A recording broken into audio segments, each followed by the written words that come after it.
It's the Mike Nowak Show with Peggy Malecki. Green, gardening, and environment radio, flavored with a dash of humor. Welcome to intelligent, irreverent talk about plants and the planet they grow on. Your questions, comments, and participation are always welcome on Facebook and Instagram at The Mike Nowak Show and at Mike Now on Twitter. Good planets are hard to find. Temperate zones and tropic climes. And true currents and thriving seas. Wind blowing through breathing trees. Strong ozone and safe sunshine. Well, good planets are hard to find. Good planets are in demand. Brought to you by Bartlett Tree Experts. Every tree needs a champion. Go to bartlett.com. Jet streams, perfect air. And here they are, Peggy Malecki and Mike Nowak. Well, good planets are in demand. Right.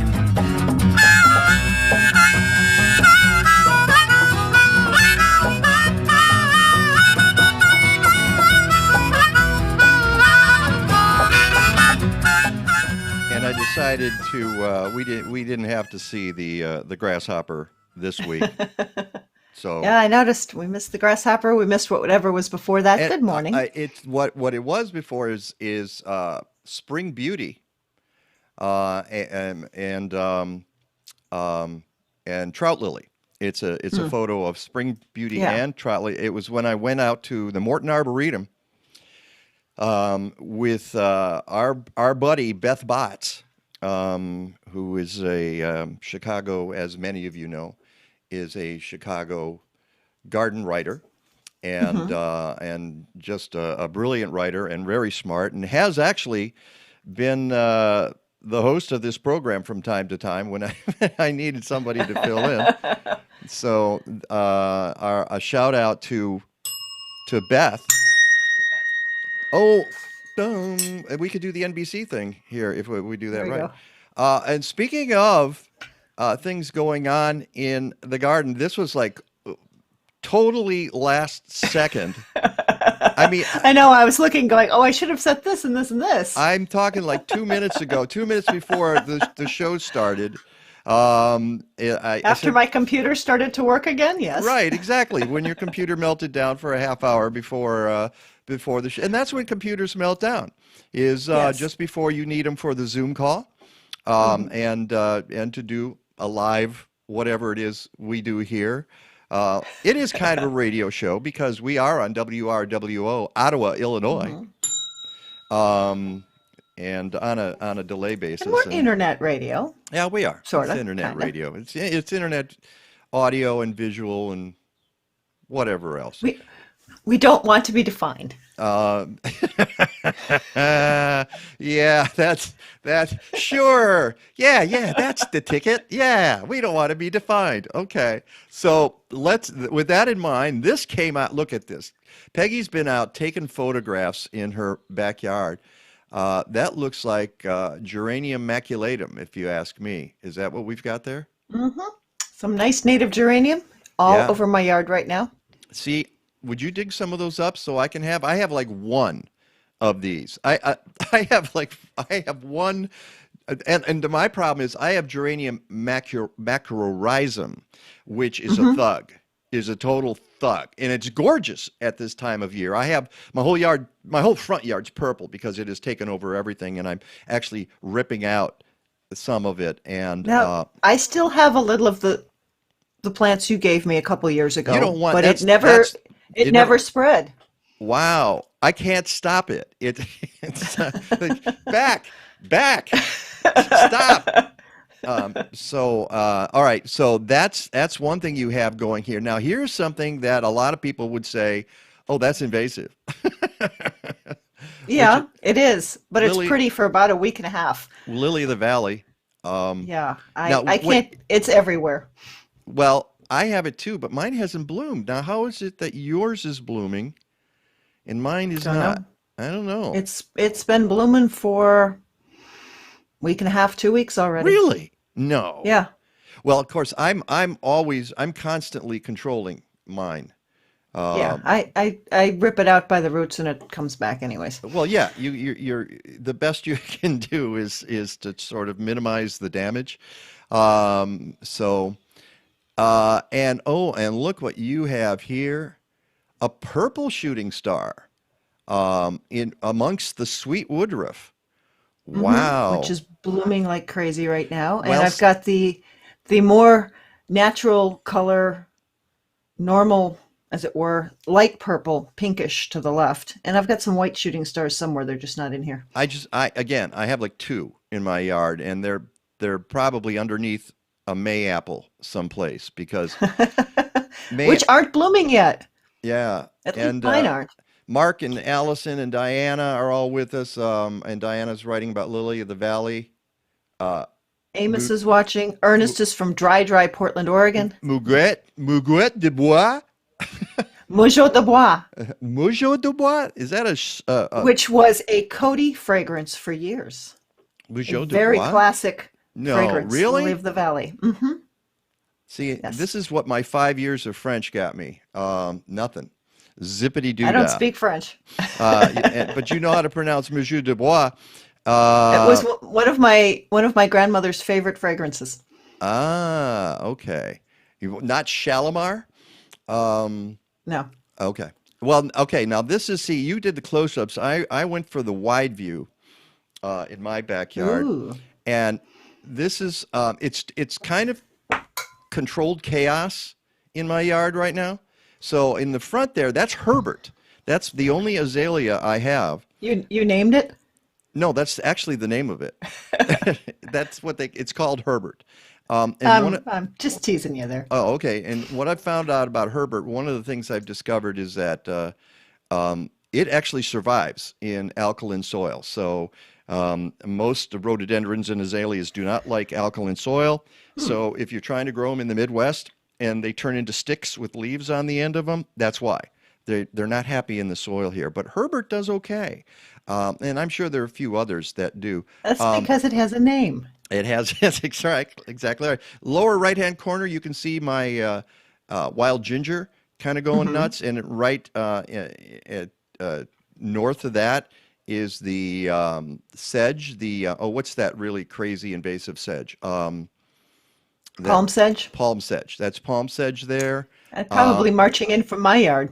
Yeah, and there's all kinds of stuff there. And let me show you one more because You then got we your got. drumstick alliums in the background, looks like. Yeah, well, they're not drumsticks. They're the, let's pop this in here. Boom, there we are in the background. Ah. And you can see what passes for a lawn right now. I have not mowed. It is past Mother's Day and a week past Mother's Day. And I have not mowed, but that's okay. I'm going to do some trimming, I think, this week because at some point you have to define a path in the yard. If I don't, Legata gets lost every time she walks out there. But she actually likes a clear area. And for Skeet, because he's with us this morning, that is my Cornus mass on the left there. That's the tree. See that ladder over on the right, upper right? The clematis you gave me last year is now climbing up that. And I never mentioned it. You sent it to me because it sort of showed up in the mail unexpected like. And I went, what? What's this? And so I got it in the ground. And obviously in the first year, it's not going to do much. But what you see there's lots of sedges there. But there's other plants mixed in. A little bit of native, a little bit of non-native. I've been working more towards natives as the years go by. But that heuchera right in the center there, it's a purple heuchera, that continues to thrive. And, if it's thriving, it stays. That's the way I look at it. I'm not going to rip that out because it's not a native. Nope, it's going to stay there because it adds some contrast there. And I love those. And those alliums, they're hybrids too. But how can you resist those purple blooms? Come on, give me a break. Yeah, I have. Those are popping up around some of the natives that aren't flowering yet. So those are kind of like filling spaces for now. Yeah. Because right now my yard is mostly still trilliums, jack in the pulpit, the geraniums, the May-apples, all the natives, and all the ferns that are starting to fill in really nicely right now. All my ferns, I put them I put them on the side of the house and said, okay, survive, go for it. And because I don't want them to take over my yard. And I put them in I got some ferns from Beth Botts, who we talked about before. She said, oh, be careful where you put them because they'll take over. And I went, not where I'm going to put them. Depends on the fern. But you've got ostrich ferns. Yeah, and that's what she said. You got to be careful. Well, I have a couple of others too, but they're on the side of the house in the shade, and they do okay. They hang in there. They don't thrive exactly, but they don't die either. So that's what we do. Hey, welcome to the show, and there's the garden lesson for. Oh, and one other lesson I'm going to tell you real quick, and I should have done a show and tell, and I didn't. I repotted my hibiscus plant this week, and it was. Horrendous. I mean, it was. The thing had for you or for the plant. For the well, for me, the plant had thrived for years in this pot. I'd take it outside. It would bloom these wonderful yellow blooms with the red centers. It's a plant I got like 15 years ago when I was at Gargantua Radio down the dial, and somebody sent it to me, and I said, oh, it hasn't bloomed in the last couple of years. I went, yeah, this needs repotting. So I pull out the pot, and what do I find at the bottom but all the popcorn, styrofoam popcorn things that I put in there because I used to tell people you do that, and now we know that is not true. That is a myth. You do not put rocks at the bottom. You do not put gravel at the bottom of your pot. You do not put the styrofoam popcorn at the bottom of your pot. You just put soil. Just all the way down. That's a myth about better drainage. So I yanked this up, and the roots are nasty, and they're clinging to this, and I had to separate all this popcorn. I went, well, no wonder this plant is not doing well. So I repotted it. It's going to take a couple of months for it to hit its stride again, I think, but I think it's going to go. And in the meantime, I think I have really treated my Ming Aurelia poorly. It's looking bad. And it was one of my best plants. So I'm hoping that bounces. Long story. We got to get to our guests. So I will tell you that next week. but the lesson of the day is do not put the gravel in the bottom of your pot. That is a myth. It does not help. It does not work. It does not encourage drainage. It makes drainage worse, actually. Okay. It makes repotting a nightmare. Yeah. Mark says, I have a question. Too late to deadhead daffodils. No, it is not. Do it. Fine. You don't need to, though. That's the point. You don't need to deadhead them to get the plant to rebloom next year. That is a myth. But it cleans it up. But if you want to be neat, you know what? I even know people who tie them up. They say in the books, don't tie them up. I do every year. I know. Has no effect. It just cleans it up. And I may have to do that up front as well.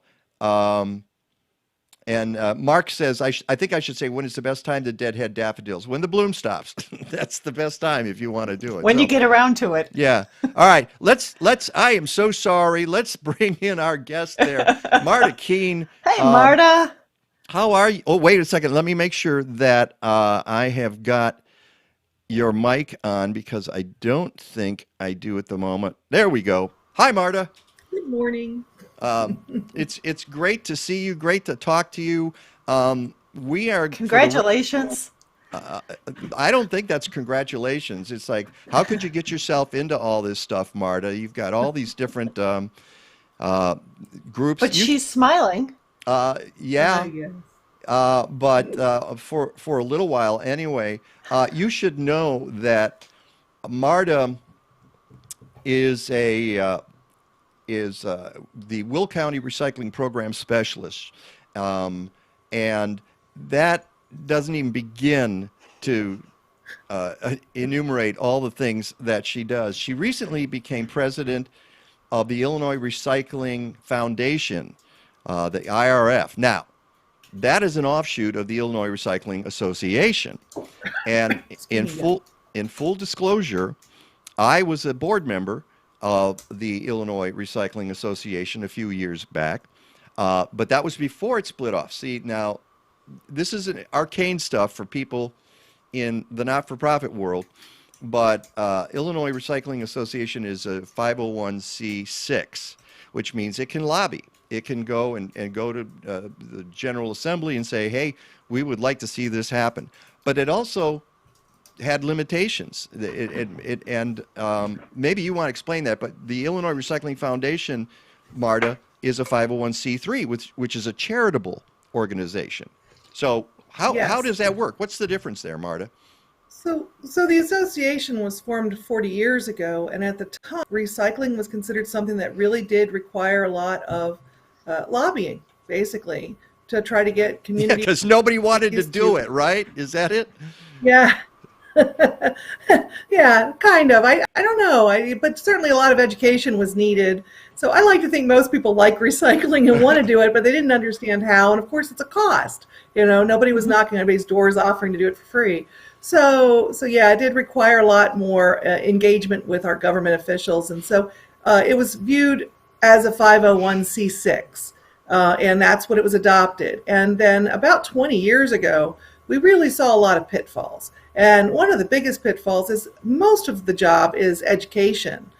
So much, trying to let communities know what they can do, trying to let the public, when the public engages with us, certainly trying to help businesses thrive that are involved in recycling. That's one of our main focuses, and a lot of that is education.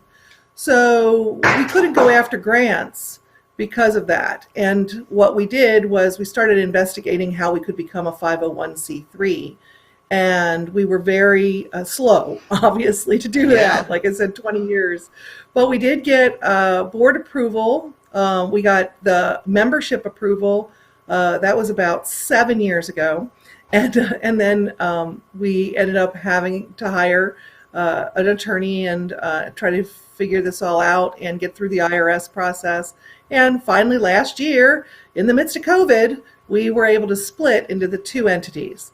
And so we're still sister organizations. We still work both out of the IllinoisRecycles.org website.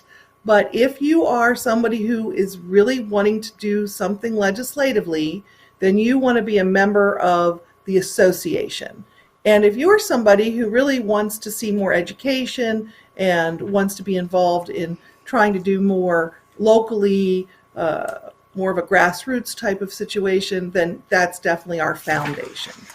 Yeah, that makes total sense. I'm going to ask you to do me a favor and just tilt down just a little bit on that camera, Marta. We were adjusting this early. We're always adjusting things here. There you go. Better? That's better. I appreciate that. Good. Now, folks should also know that you're on the board of the National Recycling Coalition. You're chair of the Illinois Product Stewardship Council. And this is outside of your job in Will County, trying to get folks there to recycle. We'll just put aside all that other stuff, all the other hats you wear, but your hat at Will County as a recycling program specialist, what does that entail? So just yesterday, we had a collection program for household hazardous waste and electronics. So that's doing special collections. This fall, we'll do what we call a Recycle-Palooza. We weren't able to do it during COVID. It does depend on about 80 volunteers to pull it off, and it's a one-day event where we'll do scrap metal, we'll do scrap wood, clothing, books, just a whole bunch of different materials. So I do a newsletter that goes out electronically every month. I do our website education, and I arrange these special collection programs. Our electronics program is in 8 different communities. So we have an agreement with the city of Lockport that they do a program with us twice a week. And then a number of other communities we're in either once or twice a month to collect electronics. So people always have an easy way to get rid of theirs since they're banned from the landfill. But yeah, a wide variety of things that I'm involved with there, as well as writing our solid waste plan. Every county is required to have one that needs updated every 5 years. And being involved sometimes on some statewide organizations is just kind of part and parcel of the job. So I've been on the Contamination task force at the state, and I'm not on the current Materials Management Advisory Council, but I have been asked to attend the meetings and provide some insights to larger group. But yeah, those kinds of things happen a lot as part of my daily job. All right, I may ask you to repeat a few things because we are having internet issues with you. For instance, your photo is frozen right now, but I think we can still hear you. There you go, and you Oh, just good. yeah, Yeah. yeah. It is what it is. But okay, so let's get to a really basic question here, Marta, because this is why you're on the show. Why is recycling so hard? It seems like it didn't used to be hard, and now it is hard. Why is it hard, Marta? Why can't we get it right, especially in the city of Chicago? Chicago's recycling Yeah. program, I have to use air quotes when I say their program because it's chaos. It's an embarrassment. We are an embarrassment, a worldwide embarrassment when it comes to recycling, but not so much in Will County, not so much in the We collar froze again. counties. So why is I it? don't want to talk over you, Mike, but I'm hoping I can answer your question if you can hear me. I can hear you. You're there. So go ahead and answer. Okay. Well, I don't want Chicago to get the worst end of the stick, but obviously, yes, it is an embarrassment. The very low recycling recovery rate. But I want to just tell you the one thing that has been really shown since the contamination task force started meeting is that if you go back to the 1990s when curbside recycling first started, in the suburbs, okay, it took off in the suburbs. And basically everybody had a little bin that everything blew out of. It was not good for litter. But at the same time, you got instant feedback from your driver. So if you put something in that bin that didn't belong, he didn't take it. He left the whole bin, you came home or you walked into your driveway and you found out, wow, they didn't take that stuff. So then we went to the carts in 2000, which was great for things not blowing, and it was wonderful for back injuries for the poor guys that were bending over to lift these bins. But at the same time, that education just ended. It just completely disappeared. And so as we started recycling things like plastic bags and other items like electronics, people started thinking they could throw those into the cart. And then, of course, this awareness of, well, if they can recycle a plastic soda pop bottle, well, they can recycle my kid's plastic toy. No, they cannot. But the cart gave this impression that they could. So a couple of years ago, there was 2018, Waste Management came out and they were telling us that the city of Elgin was experiencing a 40% contamination rate. And that was basically because of this idea that people were misinformed. We like to say wish cycling, if I can recycle this plastic item, that means I can recycle this plastic. No, that's not how it I works. should be able to. Yeah. Well, if you were to go to the most ideal sense of recycling, you could probably recycle just about anything. Okay, but that's just not financially, economically possible. Well, let me But stop the thought you. being we should be able to. Yeah. Go ahead. Sorry, Mike. No, and let me stop there because we have had people on this show who have told us that people like TerraCycle, they'll recycle just about anything. Now they're one company, but they're engaged in a lot of different programs to reuse products, and they're working with some major companies, manufacturers. So they see the future as reuse. But you're right about one thing, that we went to something called Singlestream. Folks need to understand what is that, and that is the idea that you can throw all of your recycles, as you said, into one cart, one bin, and then it will get sorted.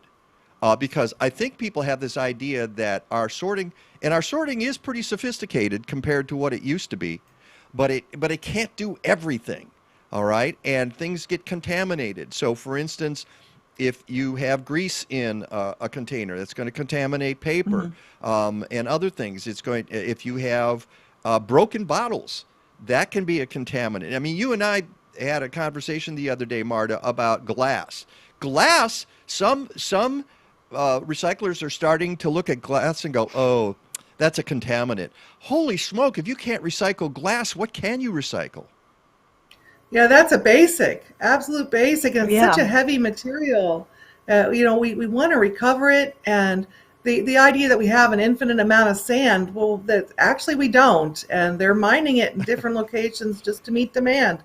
We're really lucky in Will County. We have a company called Diageo, and they make the high-end liquor bottles. Those are always glass, and they are always looking for recycled content because they've put it as part of their sustainability plan that they want to make eventually 100% recycled glass bottle. Mm-hmm. And when you think about high-end liquor and what you spend for it, and the glass would be completely recycled, it sets that whole idea of quality standards on recycled material on its head.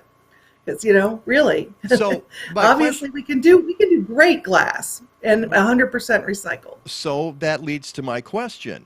Was single stream recycling the best thing that ever happened to recycling or the worst thing that ever happened to recycling? Somewhere in the middle. We got a lot more people to participate when they stopped having to sort. But at the same time, we lost that whole education system. Mm-hmm. And that's creating a lot of these problems. And then to go to your point about some of the material recovery facilities, or MRFs as we like to call them, where they take all our stuff and sort it, they're investing millions of dollars to successfully separate that glass. And that is a huge investment.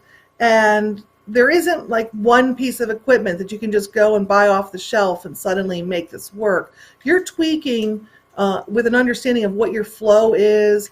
And when we had them on a webinar for Illinois Recycling Foundation earlier this year, and they talked about that, and that we have another facility in Peoria that is actually just put glass recycling separate. They don't take it curbside. And they have everybody bring their glass in. You don't get as many participants that way, but you do get really clean, valuable glass. And these people who've invested the millions over the years, they're getting really clean, marketable glass. But the people who aren't doing it, they're landfilling the glass. And that's just not what all of us are paying for in our curbside programs. Or thinking we're doing. Chicago, I'm really excited about your programs that are going to happen in Chicago with Lakeshore. Well, yeah, and one of the things that happened, and then we're going to have to break here, is that recently waste management. All right, you got to go back to the beginning, because Chicago's follow the line is broken up into 6 areas, recycling areas. All right, and city crews do 2 of them, and we had, I believe, waste management was doing 3. They were doing 3. They were doing half of it. And then it was Sims, and then that became Lakeshore, I believe. Didn't it? Is that the case, Marta? I think so. So now... Yeah, that's how I recall it when I read about it, yes. Yeah, so what the city did this year finally, because there were a couple of exposés that came out from the Better Government Association. We had Madison Hopkins on our program a couple of times. Peggy and I talked to her, and one of the things they discovered was that waste management, we don't know for sure, they might have been double dipping. Which is to say, they own landfills, but they also recycle. And they were tagging bins at a rate 20 times higher than the other companies and the city workers were doing, which means that they could take those recycling bins and take them to their landfills. So it was win-win. and get paid twice. And so this year, the city of Chicago booted waste management and brought in Lakeshore Recycling Systems, which is now, I believe, called LRS. Right? Right. They've rebranded, so they don't even want to use the name Lakeshore. It's LRS, which I never understand, because it just makes... It's also expanded, because Lakeshore was always very much North Shore and closer to the lake. So yeah, but the minute you get away from an identity and you go to numbers and letters, and it's, hey, company number 7 is now in charge of our recycling. Okay, let's see what happens. No, and I shouldn't... I'm just mean-mouthing their marketing, not the company itself, because they're apparently a really excellent company. We're going to see if the rates improve in Chicago, and we don't know. But that is, as you say, that is a step forward for the city of Chicago. So let's leave it there. I've got some photos to show you when we come back.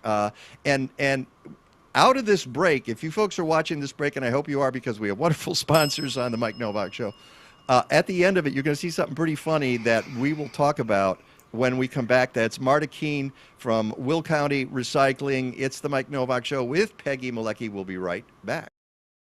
Whether you're a farmer or a backyard gardener, assist your soil in providing Keane from Tainio Biologicals. The beneficial microorganisms in Spectrum break down and release vital nutrients and make them more accessible to your plants. Spectrum works with nature to decompose organic matter into humus, building richer, healthier soil. Spectrum is approved for use on certified organic crops and is OMRI listed. Get Spectrum at blazing-star.com.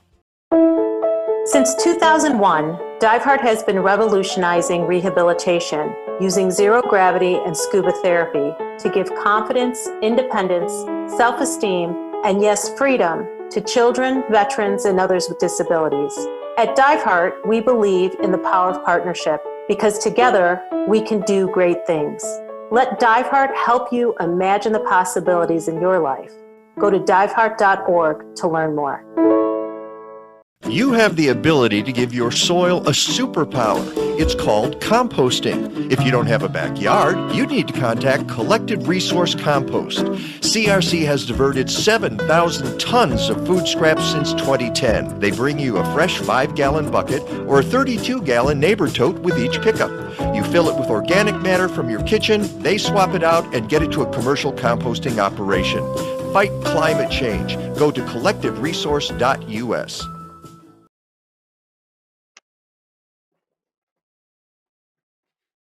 These were good.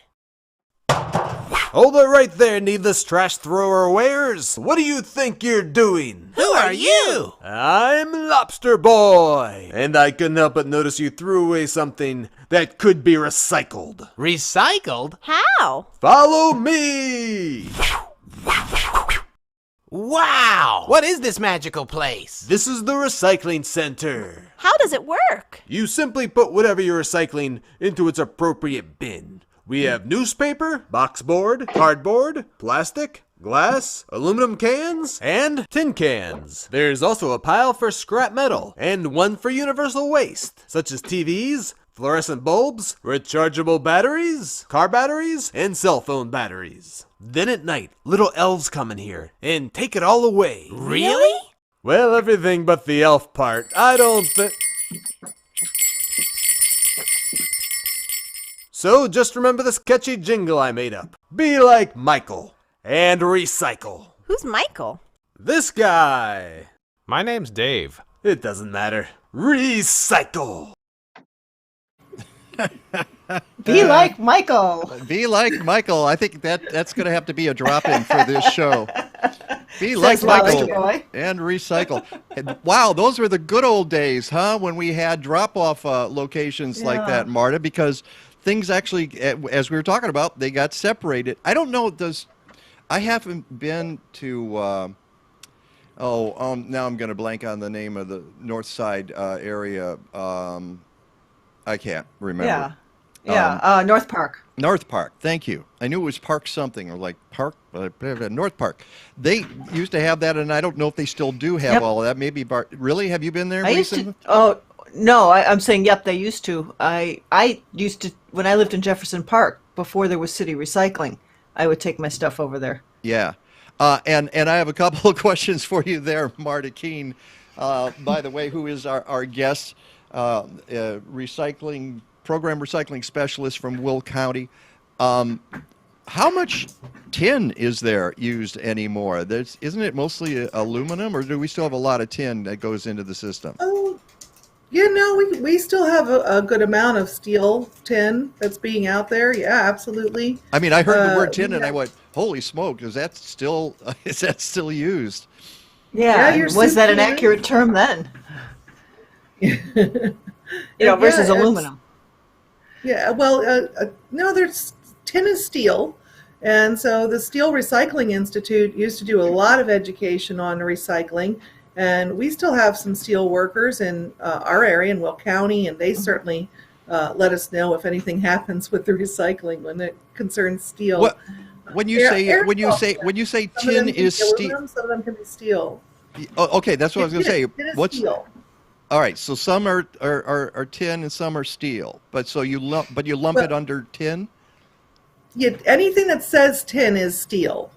It's just keep in mind there's different ways of making both aluminum and steel. So your chemical makeup might vary slightly.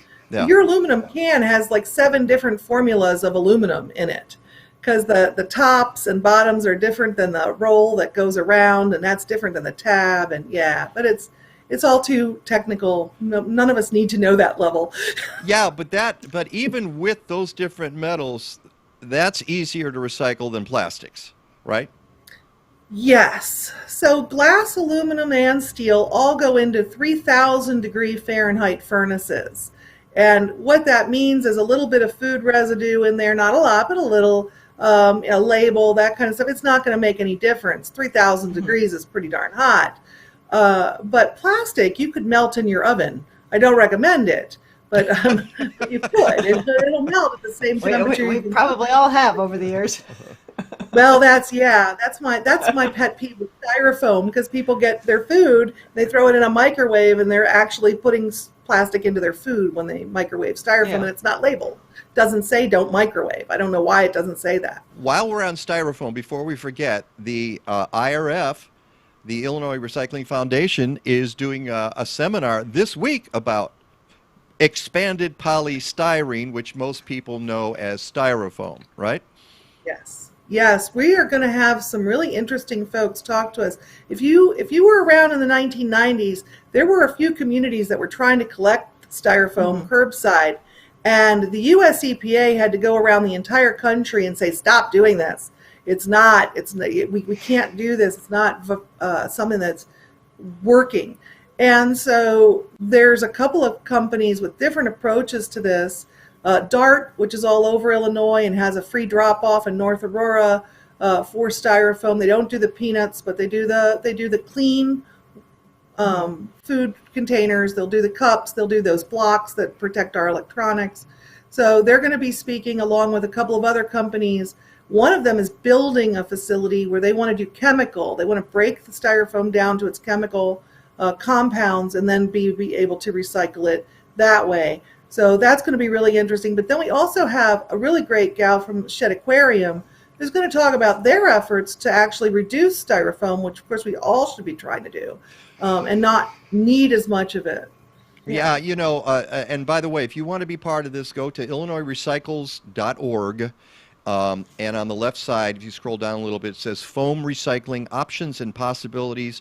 The webinar is this Wednesday, May 19th, 10:30 a.m. Is there a fee for that? There is. If you're a member, it's free.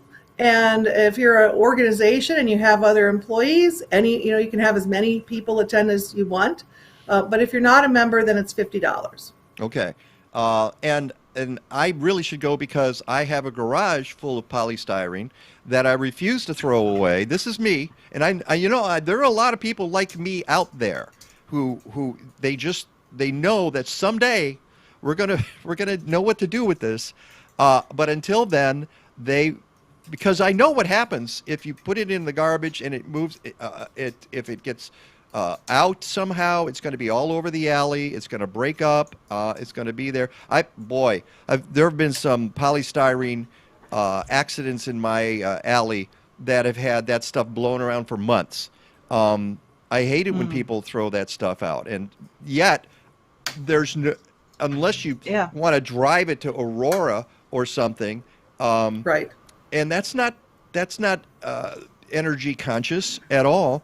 So we need to do better with this. As with plastics, Peggy sent me this remarkable story that I read about 1 o'clock last night, Peggy. Just so the you Yes know. Magazine one? Yes. Would you tell people about this? Because it's just an unbelievable accounting. And it goes through the whole idea of plastics and what we're doing to ourselves.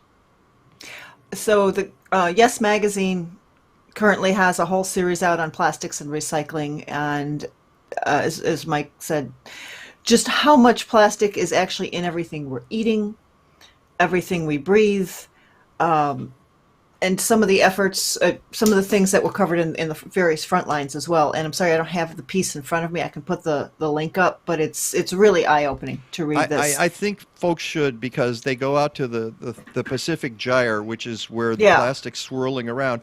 And which isn't swirling plastic like we envision.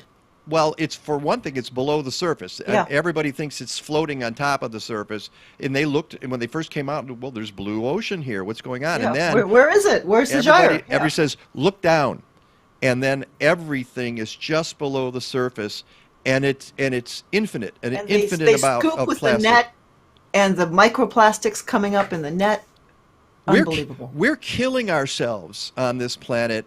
We're ingesting this stuff. It gets into living organics, and especially human beings. It's not just the turtles. I forget what the percentage they said is now in our bodies. Yeah, it's not just turtles with straws up their noses, although that is sort of an iconic image. What do we do about plastics, Marta? So definitely recycle all your bottles, tubs, and jugs, and you don't have to read the number anymore. They've gone away from that. So that makes it a little simpler for folks. Whoa, But stop. Wait a second. Whoa, hold on. What do you mean they've gone away from the number?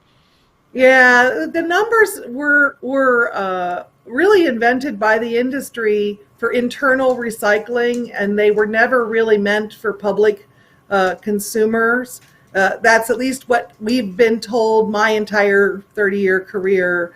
And what's sad to me is that we saw the clamshells for grapes. Yes, you can buy grapes without a clamshell, but a lot of times they're prepackaged, pre-weighed in the clamshell for you to buy in the supermarket. And they went from number 6, which is a form of polystyrene. It just doesn't have the air blown into it, that it was not recyclable, never recyclable. And they moved it over to number 1, which was recyclable and has been recyclable since we started doing plastics curbside. And we hit this wall with China, where they said, we're tired of getting your garbage, and not just from the United States, from the whole world, in 2018. And they said, we're not taking it anymore. And they won't take those clamshells, whether they're a number 6 or number 1. They won't risk it. A single clamshell in a bale is a contaminant. It doesn't matter whether it's a number 6 or number 1. So basically, we've been trying to get the word out that we need to stop looking at the numbers and just look at theirs. And if it's a bottle, tub, or jug, then they'll take it. Yeah, and I'm hoping eventually it'll change again, honestly, or we'll create that number system better and certainly make it legible for those of us over 40. Well, yeah, but a good point. Excellent. You get a ding for that one. Nobody can read those labels. The problem is we're making too many different kinds of plastics, and most of it, or a lot, I shouldn't say most of it, a lot of it cannot be recycled. Yes, Peggy? And even when it says it's a recyclable number, a 1, or this or that, is it actually getting recycled? We think it is when we put it in the bin, but it's not. So when it was going there's that to whole China, numbers question. Yeah, when it was going to China prior to 2018, a lot of it wasn't getting recycled. And we all thought that it was. If you look at the pictures in China, they're using child labor and everything else to basically go through these piles of materials that were coming in and pulling out the ones that were recyclable. But it wasn't all of them by any stretch of the imagination. And there are piles all over Asia, not just in China, of our materials, our waste, as well as the rest of the globe that never gotten recycled. Everywhere. And in Africa. I mean, the point is we've taken our garbage and we've sent it around the world to whichever country will take it. China got smart. And, anybody who says to China, well, hey, why won't they take our recycling anymore? I wouldn't take our recycling. And China's being smart about it because the United States, the richest country in the history of the planet, cannot figure out what to do with plastics. And this is this is where this Yes article comes in that Peggy sent me, and other articles. I mean, I've read about this for years. We continue to make more and more plastics. We're not getting better at it. It's getting worse and worse. And the plastics industry sugarcoats it and says, don't worry, it's all recyclable, but it's not all recyclable. And it's when do we get to the breaking point with this? We've already hit the breaking point. That frontline, that whole series of frontline plastics from 2020 and also the 2021 February piece saying it's plan B for the oil industry. That single-use plastics, full speed ahead. Right. And here's the thing. So this is where we can switch over and put my little hat on for the Illinois Product Stewardship Council. Good. Okay? Great segue. Thank you. How about that? If we really want to address this, we have to look at what Europe is doing to address this, and that is they're passing laws that are extended producer responsibility, or EPR is the acronym. And that is basically telling these manufacturers, if you're going to make it, then you're going to pay to recycle it, or you're going to pay a bigger fee to dispose of it. And it's not going to continue to be put on the backs of the consumers all the time. Okay, so if I like to throw K-Cup under the bus, I'll be really honest with you. They went and they did a laboratory study and they said, hey, our cups are totally recyclable. Well, in a lab, they are, just like everything else is recyclable in a lab. But for that to go into your curbside cart and go to a material recovery facility, they literally have to have a special optical sorter to find that cup. They have to have the space on their line to drop that off, and then they have to have a truckload before they can ship it out. And that is not something any of the material recovery facilities that I've ever talked to are willing to do for K-Cups.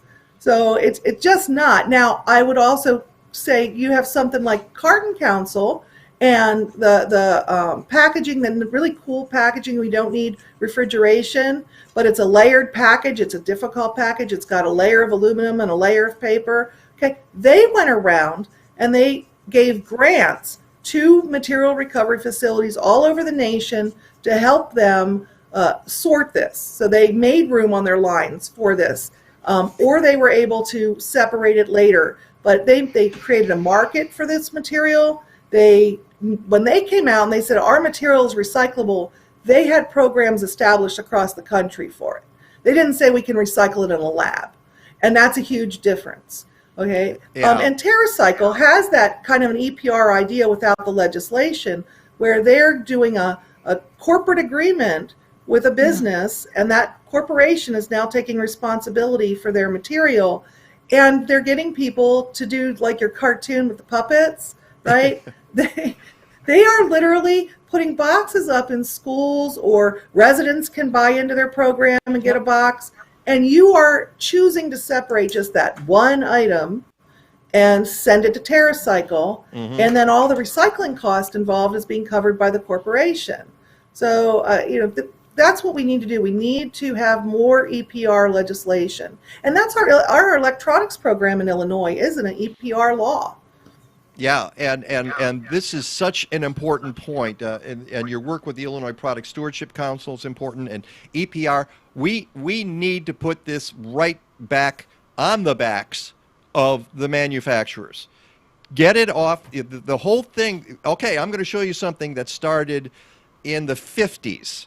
All right, right now, let me pop this in. I think you're going to appreciate this. Some of us actually remember this when it came out. A lot of you maybe have never seen it before. This is from 1971.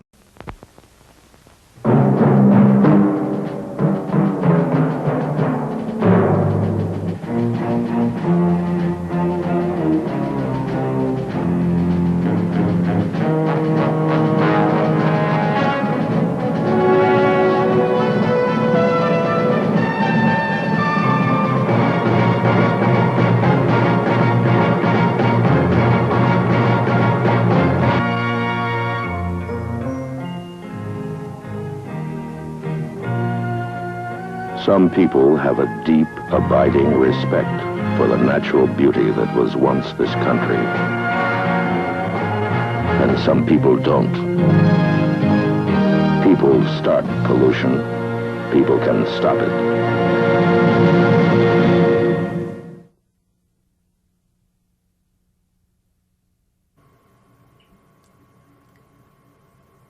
Your mic's off.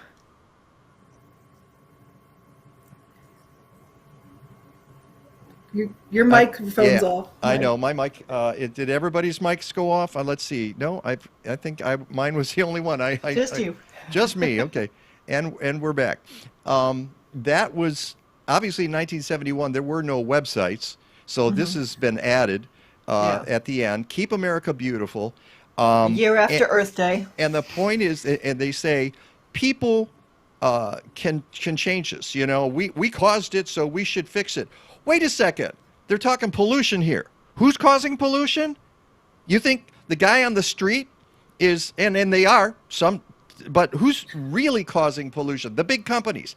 And Keep America Beautiful was started as a cover for all of these big companies that didn't want bottle bills, that didn't really want to take responsibility themselves. So they created Keep America Beautiful. On purpose. And what did they do? They flipped it around. They said, no, you're responsible, not us. So why aren't you doing your job as a citizen? Holy smoke. The Keep America Beautiful might be the most cynical organization in the entire country. And that is where the EPR comes in, Marta, where we need to, we've got to flip it right back and say, nope, you guys are creating this stuff without any thought as to the end of life of these products. And, you know, I read a book 20 years ago, Cradle to Cradle, which still applies. Yes, anybody who's Which we still haven't figured out how to do. Right. No, we haven't, have we, Marta? No, there's examples of it, but in general, we have not. We need to do it more. Aluminum cans become aluminum cans. 90% of the time, they're going right back into aluminum cans. Yeah, so but can I stop you there? Let me stop you. Thing. Okay, go ahead. Well, that's one item of all the items. But it's not even that. We had an aluminum expert on the show a couple of years ago, and he said we create more virgin aluminum now than we do recycle aluminum, even though aluminum is the most recyclable item around. We have products made now from aluminum that was mined and processed in 100 years ago. Yeah, and World War II aluminum like crazy being used, he said. Yeah, no, absolutely. Just the issue is we don't recover enough. We don't recover enough. Just like we don't recover enough glass, we don't recover enough aluminum. And, think about all the places you go where there isn't recycling. There's not enough public entities that recycle. There's not enough athletic areas, stadiums, things like that. There's always way more garbage cans. And this is something I've observed for 30 years. And I'm very proud of our state where a lot of our rest areas have recycling, but then you travel to other states and that's just not always the case. And it's nothing for my family when we're driving. We tend to drive across the country, and it's nothing for us to just accumulate all of our recyclables until we find a place to recycle them. That's not the average person, and nor do I expect it to be the average person. But why isn't the industry taking more of an approach to take care of this material? And what about, that's consumers. What about at the institutional level? What about at, say, hospitals? Look at all the plastic they're using. What about at companies? What about at manufacturing? And again, it goes back to what are the alternatives? Can they make it out of something that is recyclable? And with hospitals, it's a harder sell because a lot of those become biohazard. And so the wrapping that the needle was in is not a biohazard. Okay, but once the needle's used, then you've got that whole situation. Yeah. So what do you do? All of those things, and some of the folks will say that incineration is an option, but I will say the environmental community never wants to see anything incinerated, even if we're covering the energy. So then you look at this company we have speaking on Wednesday that wants to do chemical. They want to take it down to a chemical molecular level. Well, maybe that's the solution. And is it expensive? I'm sure it's absolutely expensive. But again, if you've got a hospital that's got a lot of plastic waste, maybe that's the best solution for that. that biohazard plastic waste. It's certainly not going to be a biohazard on the molecular level. Yeah, I think, again, if we wait for the industry to do this, we're dead. We're all just we're going to be 90% plastic. At some point, and I know some people hate it when I say things like that. You got to legislate some of these things too, because you can't count on these companies to be good actors. They're only beholden to their stockholders. That's it. That's the bottom line. And even the Supreme Court says things like that. And by law, they are. Well, maybe those laws need to change too. Here I am getting in my crazy lefty, but I don't care, because the planet is in crisis. We've got climate change, and on top of it, we got a plastics crisis. And let me show you something here, a real quick story because we're going to have to wrap up here pretty quickly. In January, I got an email from one of our listeners who said, "Hey, I think City of Chicago is putting garbage into the recycling, or putting recycling into the garbage trucks." And I went out to visit him, and he lives across from a park. And it turns out it wasn't the city workers, it was the park district workers. And I went out to catch the truck at 8 a.m. and missed it. It had been there early that day. And I said, well, I'll track it down. I'll go down the park system along the lakeshore in Chicago, and I'll catch up with the truck probably. Well, I never did find the truck, but I got to like Foster and the lake and the inner drive, Marine Drive, and I said, well, let me check these recycling bins to see if they've been here yet. And so like one of the first bins looked something like that. And I went, oh, they haven't been here, but oh, guess what? Look at all the film plastic in there, which cannot be recycled. Oh, look at the on upper right, I like the cigarette pack. Nope, folks, that's not going to work. There's food in there. There's lots of film plastic. I went, well, you never know. So let me go to another bin, and that was this, and all those cups. Oh, look, another Newport box. I guess the guy who was smoking Newports was walking down the lake. And put his mask there, too. And put his mask in there. Don't you love that? The mask is in there, the cups. A lot of this cannot be recycled. And every bin I opened looked like this. Folks, you cannot recycle plastic bags. Do not put ever. And the problem is, especially because those kind of look like dog bags. Yeah, and you can put that in the garbage.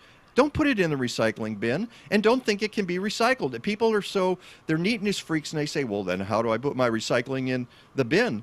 Well, you just don't put it in a bag, okay? I want to show you, the last one is my favorite, of course, because it's it's got the shoe there. And the mustard. And right, and the mustard and the cups, and there's food at the top there. It's got a little bit of everything that can't possibly be recycled. So that's what so the lesson here is every single bin I opened was hopelessly contaminated. So It didn't surprise me if the park district guys were going, whoop, that's contaminated, got to go into the garbage. What else can they do? And that was in January. I can't. And so imagine that 10 times more stuff in June or July, and now that we're going to be going back to the parks, and it's all contaminated. We haven't learned anything. We don't. That's where the education component comes in, doesn't it, Marta? It does, absolutely. The bins need to have clear labels. They need to have pictures, because let's face it, there's multi-languages, so we need to address that with photographs. And I have to go back to, this stuff can be recycled, but only if you take it to the right place. So your grocery bag be recycled at the grocery store, but curbside. The shoe, we've been doing a shoe collection for 15 years at Will County, but it has to go back to a place that can handle shoes. Literally, they can recycle these things, but only at those specific areas. You can't throw everything in the curbside bin. The electronics recycling that we do, they take a television set apart. They take it down to just the glass yoke, And they put that through a very special machine, and there has to be negative airflow because of the leaded glass being a potential contaminant to people. But then when they get it done, they market that glass, and it can be recycled into tile, as well as other materials. So they can clean it up, but it's very specific. And a regular material recovery facility that handles our curbside stuff is not prepared to handle your cell phone or not prepared to handle your television set. They just can't. And this is what you're talking about. You went to see a facility just the other day, right? Yeah, just this past week I went to Janesville, Wisconsin to see URT and Universal Recycling Technologies. And you can see that the top right where they're going up into the machine to have the glass broken. And then down on the bottom, you can see what happens to the material. That first picture on the left is some of the metals that are coming out. The second is some of the plastics. And then the third is that glass. And it's been processed so much that you can literally pick it up with your hand and it's not going to cut you. So really, they do a great job there. I've seen a lot of different electronics recyclers. I can't say great job for everybody, but I can say they are doing a wonderful job. We don't get to select them. We're part of the state's EPR legislation, which is called CERA, the Consumer Electronics Recycling Act. Mm-hmm. And so there's a clearinghouse of electronic manufacturers that bids who's going to take our electronics, and then they assign these different groups to do our materials. So we just package them up the way they tell us to, but they cover transportation, and we cover the actual cost of collection on the ground. Oh, and by the way, we had somebody write, yes, I remember that PSA, the Indian, who turns out was an Italian guy. He was an Italian-American who made a lot of money playing that Indian, Iron Eyes. So that's the way that goes. Marta, we could go on forever here, and you're going to be back because I'm sure people watching are saying, but I still haven't figured out how to recycle. Yeah, that's it, folks. It is that complex in the 21st century, and I'm sorry it is, but Marta, you've been just fantastic. She is the Will County Recycling Program Specialist and a whole bunch of other hats she wears. Thank you so much for being on the show again. You're going to be back, obviously, so thanks. Always a pleasure. It's always a pleasure to see you and Peggy. Seriously, right. Thank you. You guys, you have a great Sunday. Peggy, you got to stick around. But Marta, have a wonderful Sunday. When we come back, we're talking, well, it's the biology, stupid. That is our slogan. We'll be right back.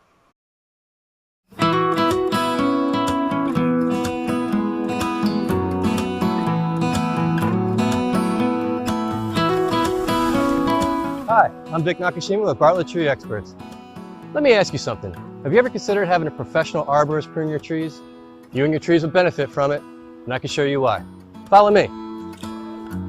One of the more common reasons for pruning is the removal of dead branches. Now, in truth, with a little help from the wind, a branch like this would simply break off and fall on its own, but in a very uncontrolled way. And a branch this size falling from this height could be a very serious hazard.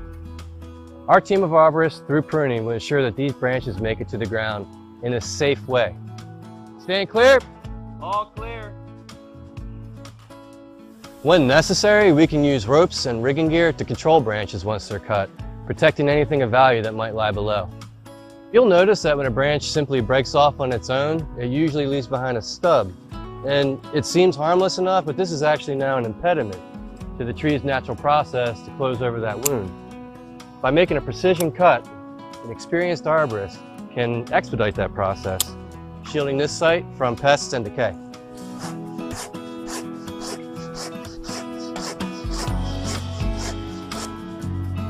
When these lateral branches grow too long, they can actually become too heavy and break. But we know how to prune to reduce the weight and almost eliminate this risk. And we can also prune them to make sure that they don't contact your house, while still keeping the tree's health and beauty intact. Stand clear. All clear.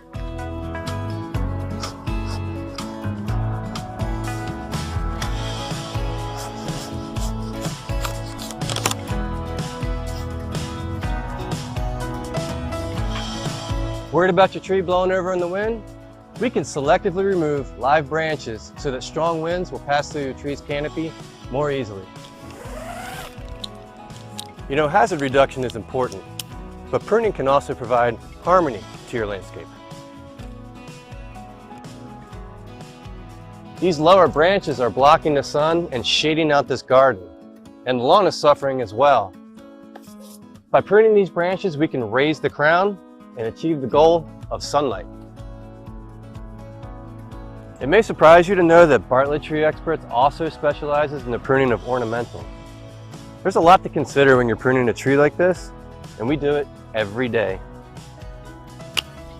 So, whether it's fruit trees, shrubs, young trees, or mature, Bartlett Tree Experts can provide all your pruning needs. Welcome to the Mike Nowak Show with Peggy Malecki.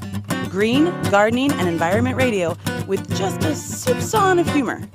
Or is that a dash? Brought to you by Bartlett Tree Experts. Every tree needs a champion. Go to bartlett.com. Here they are again, Peggy Malecki and Mike Nowak. All I need is good food to eat and make me healthy, wealthy, wide awake. Lettuce, tomatoes, rutabaga. What about those sweet potatoes? All I need is good food to eat. All I need is good food to eat.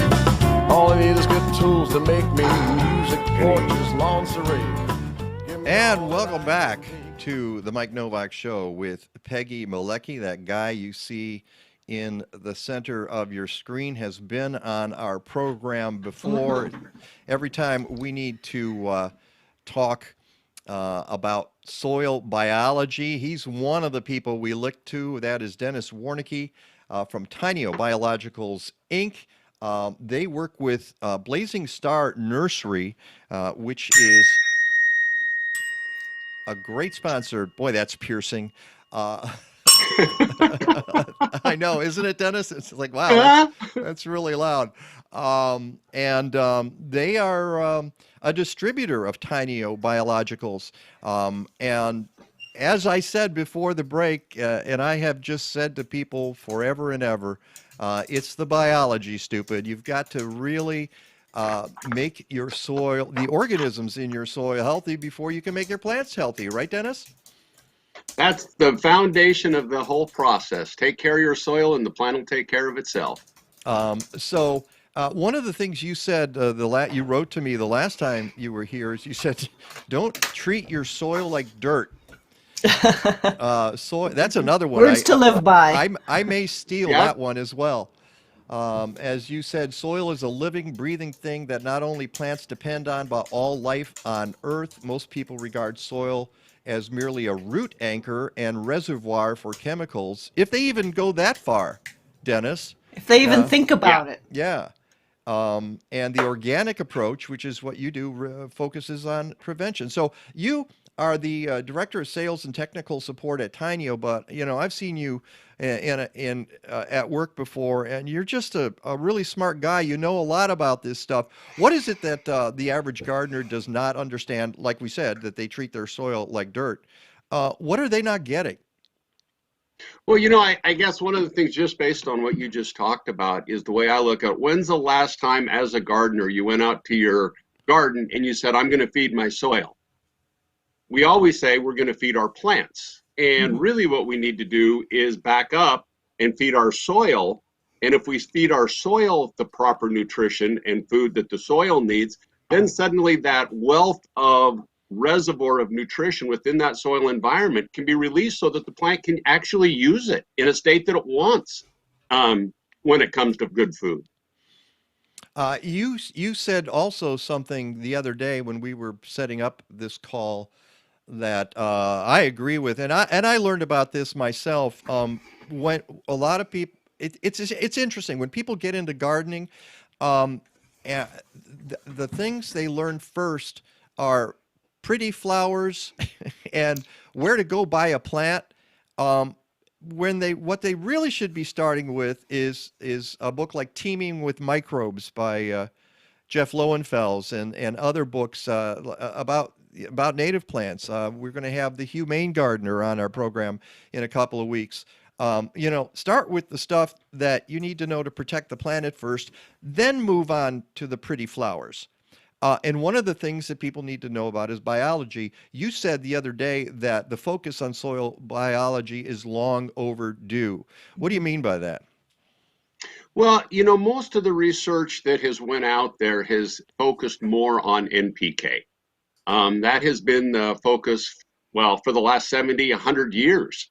And can we explain to people, those people who don't understand when we say it's focused on NPK? I think most of my listeners get it, but what's NPK? Nitrogen, phosphorus, potassium. In a lot of cases, any bag of fertilizer you look at the store, that's going to be the main three things that are on that bag, and that's really all we ever think about. But what about our calcium? What about our trace minerals, our potassium, our magnesium, our boron, our molybdenum, our silica, our nickel? All of these things that we don't even think about are critical to overall plant's performance. And if we're not getting those out of our fertilizers that we're using, then we have a deficiency within that plant. And the only way to release this nutrition within that soil environment is through good microbial digestion and the processes that biology does within that soil environment. And in gardening practices, a lot of times we've destroyed that soil biology. So therefore, we don't have all the players on the field. Therefore, that plant can't function at its highest level. So how did we do that? I mean, I know that. All right, for instance, our friend Steve Wenzel from Blazing Star said something that said, should you till your soil? What about tilling? A lot of people do that religiously. Now, obviously, a lot of farmers do, but then there's the no-till farming. What do you think about tilling? Well, I guess I look at it as a recreational tilling where we just go out and do it because we think we have to, or are we doing it for a specific purpose? In some soil environments, I call it minimal tillage. Some tillage is necessary. But every time we till that soil, we disrupt that microbial community, that fungal community within that soil environment. And we have to take a look at that based on what are we doing. I kind of give the example that we look at that. Dr. Hatfield, for an example, who's done a lot of research based on this. He gives the example of a tornado coming through your town and wiping everything out. That's what we have to look at.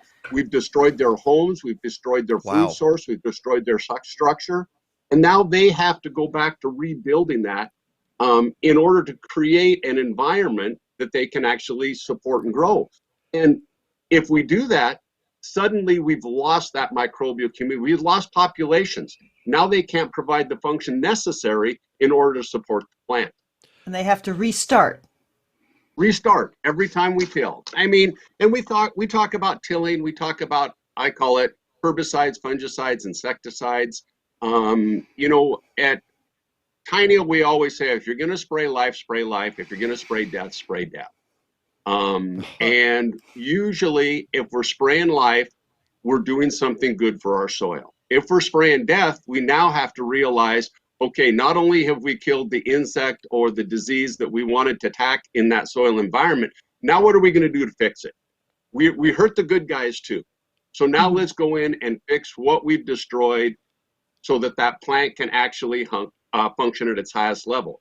I had talked to you earlier that in agriculture and home gardening, I look at managing stress.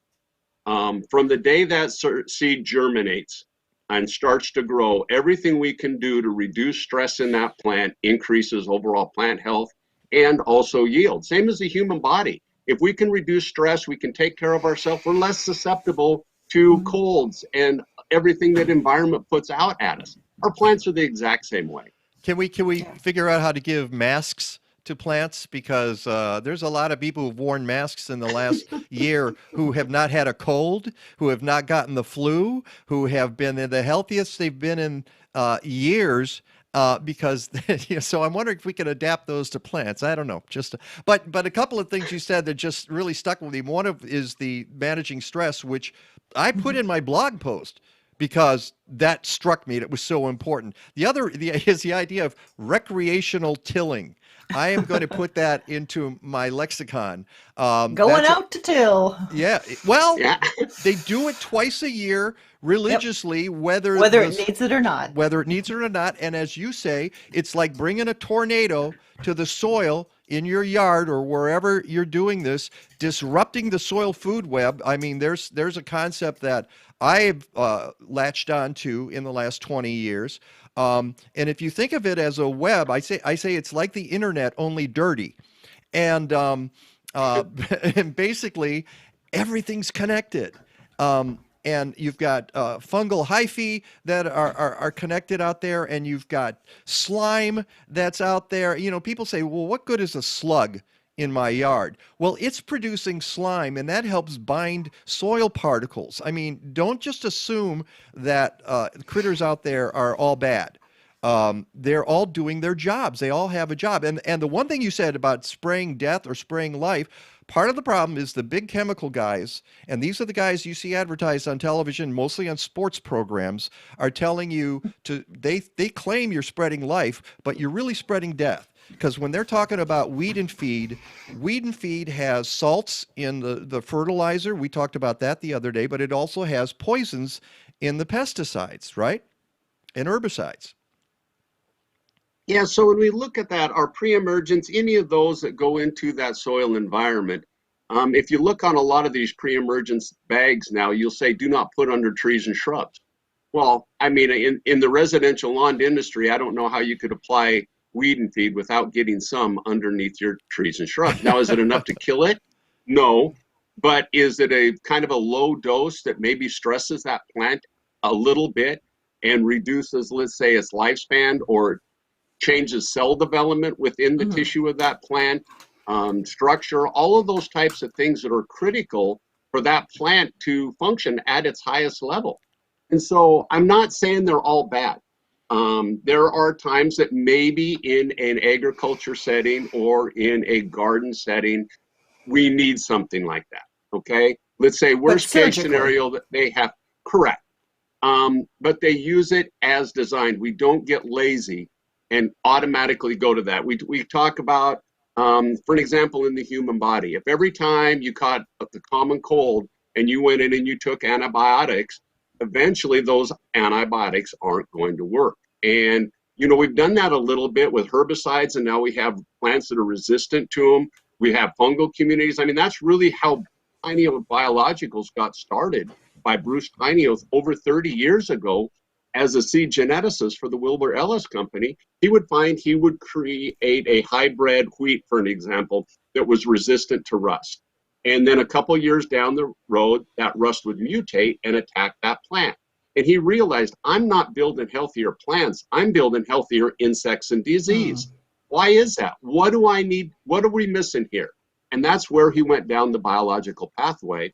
And I mean, ever since then, you know, we talk about, why are we so far behind? Because 30 years ago when this research was out there, nobody believed it.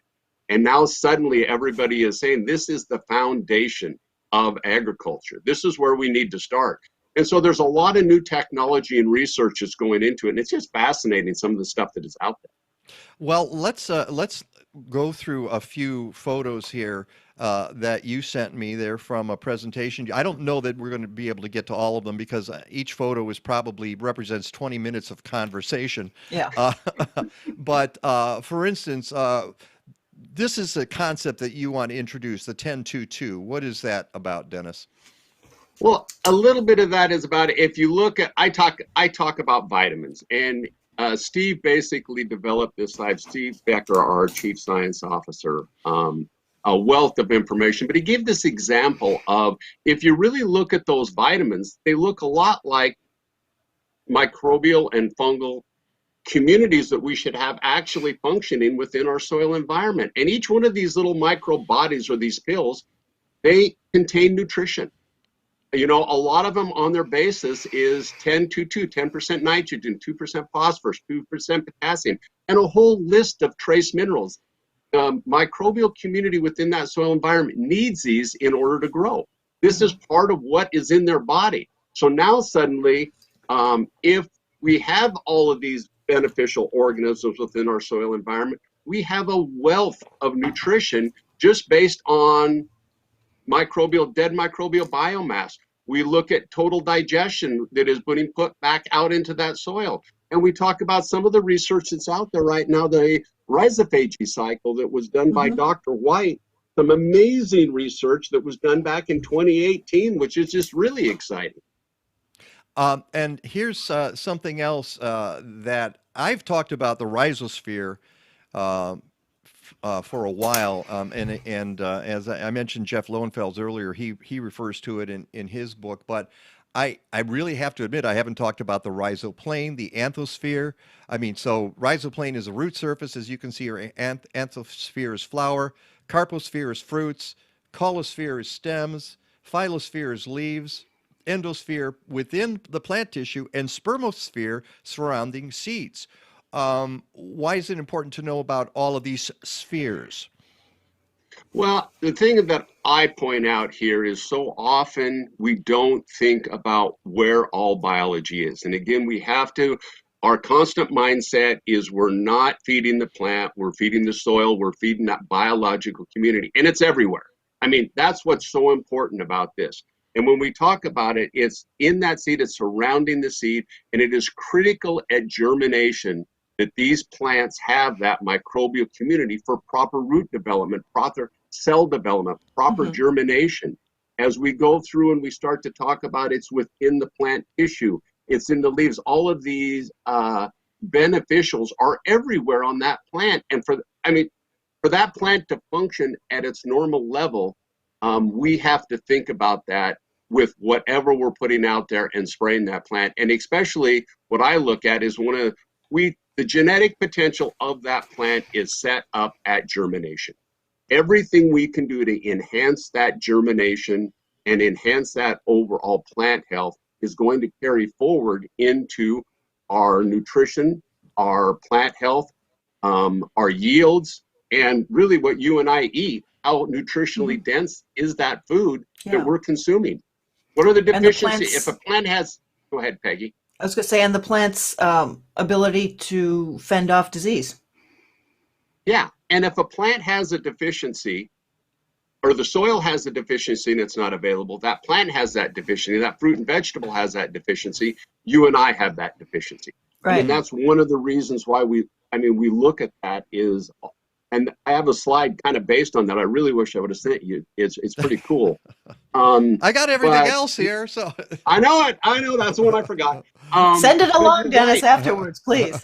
Yeah, and Seriously. for that, I will. And for that, when we start to talk about diseases and insects, that is directly correlated to a nutritional deficiency. Yeah. That bottom line, the environmental conditions get right, and they attack that plant. If that plant is healthy enough, it can fight off naturally those insects and diseases. And we could get, I mean, that's a day conversation. I'd need Steve here to help me. Yeah, but I think part of the point is that conventionally we try to prop them up by just infusing them with nitrogen and phosphorus and potassium. You're saying let the biology do some of this work. It's going to be a more natural way of doing it. I want to show you another photograph. And longer lasting. This root system here is very cool. What are we looking at here, Dennis? When we start to talk about the plant, we often think of putting nutrition in the ground and it goes up into the plant, and that's how the plant grows. We look at it a little bit different. Yes, that's very important to overall uptake and plant health of getting that nutrition to go up. But that plant also sends things down, and basically that's sugar and carbon. And they do this for a reason, and we'll talk about it. It's based on recruitment. They're sending signals into that soil environment for a very specific reason. Exactly. They have a need for, as you can see now, Steve's going to laugh at me when I try and pronounce this, so I'll probably just leave it as azospirillum. But this is a known nitrogen fixer. If this plant needs nitrogen, it can send down those root exudates communicating to that microbial community and actually recruit them. You can see that purple line that is going around that root Yeah. hair, that It looks root like hair it's of a plant, that green? electrified or Yeah. something, but what is that doing? Correct. That is a recruitment of azospirillum within that soil environment based on these little droplets you see on the left-hand side of these exudates going into that soil environment. And, you know, Steve just did a presentation, and you can see it on our YouTube channel, wonderful presentation on communication, plant communication.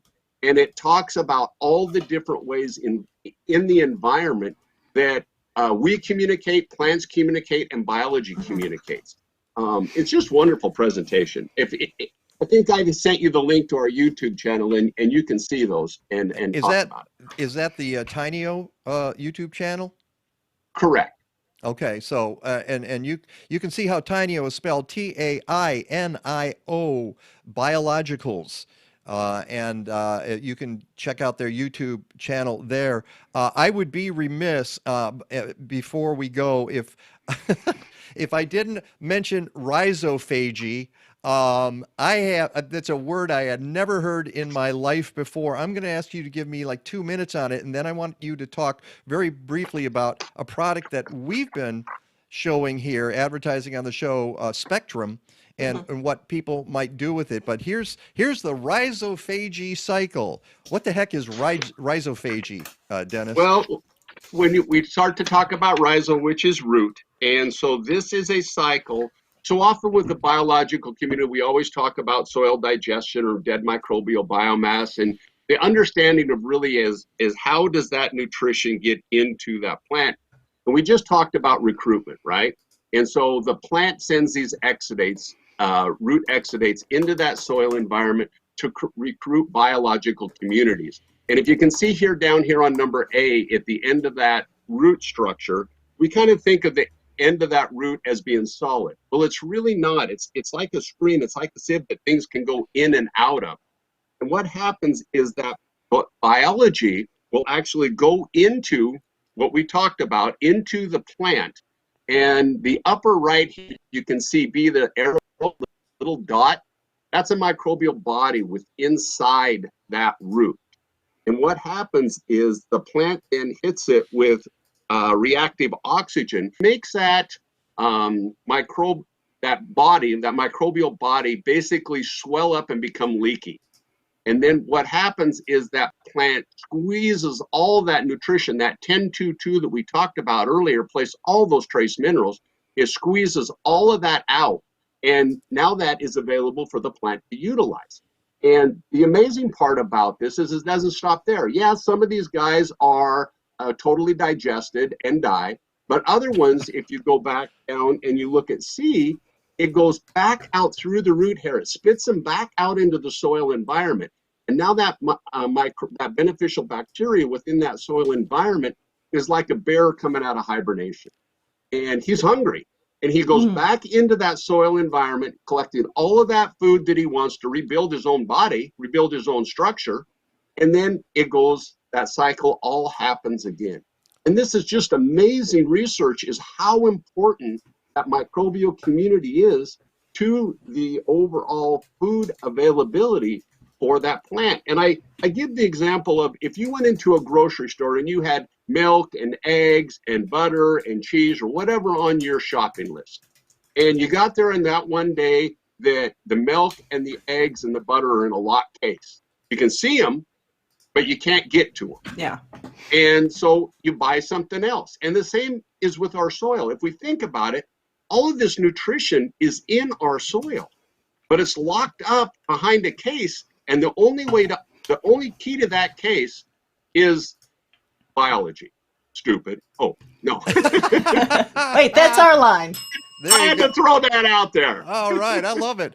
All right. He's been assimilated. Okay. All right. Before we let you go, all right, you guys have a lot of biological products, but one of the ones we're talking about is Spectrum. How can the average gardener or farmer benefit from using a product like Spectrum? Well, what I look at is, Bruce found out a long time ago, is that you needed what I call a biological foundation. So we put a bunch of key players, the entire team out there onto that playing field with all specific functions. And then we go to that plant, the root exudates within that soil environment to dictate who is the most dominant strain within that soil environment. Mm-hmm. And so with these known beneficial organisms that we're putting into that soil environment, we talk about the mycorrhizae fungi, we talk about the beneficial bacteria, the nitrogen fixers, the phosphate solubilizers, the potassium mobilizers. We get all of those into that soil environment. And then suddenly we create habitat and an environment to where this team now recruits, I guess the way I look at it, the booster club and recruits the coaches. And it's a better environment for all the players on the field to function as designed within that soil environment. So that's why folks might want to take advantage of that. And our great friends Karen and Steve Wenzel at Blazing Star can provide you with some of that. As I said, they're full disclosure, a sponsor of the Mike Nowak Show with Peggy Malecki. You can go to blazing-star.com. You're going to see a little bit about it in just a second. Dennis, I hope this wasn't too much over the heads of folks, but I think you're clear enough that I think people get the idea. But I love the idea of roots taking microorganisms and squeezing. Well, first of all, attracting them with exudates, which are basically secretions, and then the organisms combine and go, oh, that's great, let me grate that. And then the root goes, I'm going to squeeze some nutrients out of you and let you go. And you might live and you might die. If you live, you're going to come back for more. It's exactly. It's amazing. And they love it. When we start to talk about the soil environment, there's so much more, going back to your very first question, that we need to learn. Yeah. And it is so exciting to see the research like Dr. White is doing out there, starting to identify some of this stuff. It's just so exciting, so amazing. It's where agriculture is headed for the next 50 years. And also the home gardener. It's very easy for the home gardener to apply these same products and applications into everyday home gardening. And you'll see the benefits based on plant expression. And that's the best way to put it. Let the plant express what you want to see. Yeah. Help the plant do better. That's got to be help the plant do what it's supposed to be doing. Exactly. Don't hinder it. Yeah. All right. Well, Dennis, always a pleasure. You're also going to come back. I love talking to you about this. I love geeking out on soil biology. And in the end, folks, use products that are going to enhance the biology. Even compost is going to, it's a great product. I love the fact that you guys are putting these things out there. But if you just want to go down that road and make your soil healthier, that's a good starting point, I would say. Well, yeah, and one of the things that we always look at, it's not product, it's program. We have to do a lot of things right. We didn't even talk today really about feeding the biology. As I said, the next time you go out, rather than feed my plant, I'm going to feed my soil. What things we can do there, and compost is a good example of that. That could be another conversation we can have. And one of the things Bruce has always said that I want to put out to the home gardeners and anybody that's out there, he always used to say, test, don't guess. Meaning, test your soil, test your compost, send it in and get a soil analysis on it. Get a compost. Ask for a compost analysis when you get compost. Yeah. I always say an excess is a much larger problem than a deficiency. Okay? So if we are creating an excess of a nutrient within that soil environment, N, P, or K, it is very, very hard to overcome. Yeah. Deficiency is very easy to overcome. The excesses are what really hurt us. Yeah, and the same is true with even something like water. It's really hard to unwater a plant. If it gets dry, you can add some. So use that as the example of this. All right, I see meteorologist Rick DiMaio standing by. Well, he dropped off for a second, but he should be back. Dennis Warnecke, Tainio Biologicals, and let me make. What's the website for you guys again? TainioBiologicals.com. Tainio.com. It's actually Tainio.com. Tainio.com. Sorry. Sorry, I didn't mean to put you on the spot there because I didn't have it right in front of me. But and again, if you want some of those products, go to blazing-star.com. And while you're there, say hi to our friends Karen and Steve Wenzel. All right, it's the Mike Nowak Show with Peggy Malecki. Rick DiMaio, meteorologist, coming up next. From small boat fishermen to your dinner table with safe, free, no-contact delivery, Sitka Salmon Shares brings premium wild Alaska seafood to your door. They're a community-supported fishery offering shares just like your local CSA. All fish is wild-caught in season with respect for the limits of the ocean. Line-caught and traceable to their fleet. Use promo code NOVAC25 for $25 off the first month of a share. Go to sitkasalmonshares.com/NOWAK. You can help slow climate change in 2021 by composting. And you don't even need a backyard. By composting communally in multi-unit buildings across Chicagoland, Collective Resource Compost has diverted 7,000 tons of food scrap since 2010. CRC brings you a fresh 5-gallon bucket or a 32-gallon neighbor tote with each pickup. You fill it with organic matter, they swap it out, and get it to a commercial composting operation. Fight climate change. Go to collectiveresource.us. You know, Kermit, by recycling, we save valuable landfill space and help clean up the environment. You know, what are you recycling here anyhow, Fozzie? Bottles, cans, paper, and snoo. Snoo? What's snoo? Nothing. What's snoo with you? To find out how you can help clean up the environment, write to Make a Difference, National Wildlife Federation, Washington, D.C. 20036. Even that snoo joke was recycled. Whether you're a farmer or a backyard gardener, assist your soil in providing key nutrients to your plants with Spectrum Soil Inoculum from Tainio Biologicals. The beneficial microorganisms in Spectrum break down and release vital nutrients and make them more accessible to your plants. Spectrum works with nature to decompose organic matter into humus, building richer, healthier soil. Spectrum is approved for use on certified organic crops and is OMRI listed. Get Spectrum at blazing-star.com. And welcome back to the Mike Nowak Show with Peggy Malecki. If we just go to the left-hand corner there, we see from the wilds of Wisconsin. See, you're not even at Why does that look like the wilds of his back porch? Did you not make it to Wisconsin, or Did you not read my second email? when did it come in? If it came in any time after 8 a.m., probably not. Oh, you mean the second one last night? Oh, I thought that meant that you, okay. I thought it meant that you were still going, but you still had access to a computer. So that didn't happen. Yeah, I'm going later. Oh, okay. Well, glad to have you here. Just for us. Yes, yay. Yep, All right, you get a ding there, Rick, just for sticking around with us, okay? Yeah. So I got my computer with me, and I got all the information that your millions of listeners need to know. I've actually got some of the photos you sent too. Some interesting stuff. Even I made the GIF work. I can of that typhoon in the Indian Ocean. That one. Yeah, right. That's we'll get to that eventually. But I want to start with Chicago weather and the. I went to my rain gauge this morning and it had been out for. Yeah, exactly. Less than a tenth. Not even that much. It's dried out of there. It's evaporating faster from the rain gauge than it can pour into it. This is not good. Yeah, we're really right here. Go ahead. Yeah, go ahead. No, I'm just going to say. All right, the delay is killing us here. You go. Okay, so 0.01 inches at O'Hare. 0.13 at Midway, 0.22 at Romeoville. So you get the point.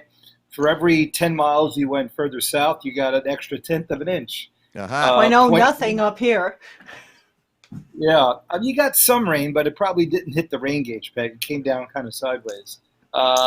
That's one of those excuses we use in meteorological land. That the rain came. That's a secret. Yes. Yeah. Let me see. Let me get some higher numbers here. 0.32 at Morris, 0.26 at Streeter, 0.21 down at Coal City, 0.23 at Joliet. And that's all she wrote. Yeah, none today. We'll probably get a little bit more tomorrow, but by the time we talk again next week, we may get maybe a half inch. So that will put us in the minus column, probably close to 7 inches in some parts of northeast Illinois. Yeah, that's getting up there. As that drought map keeps getting darker in color.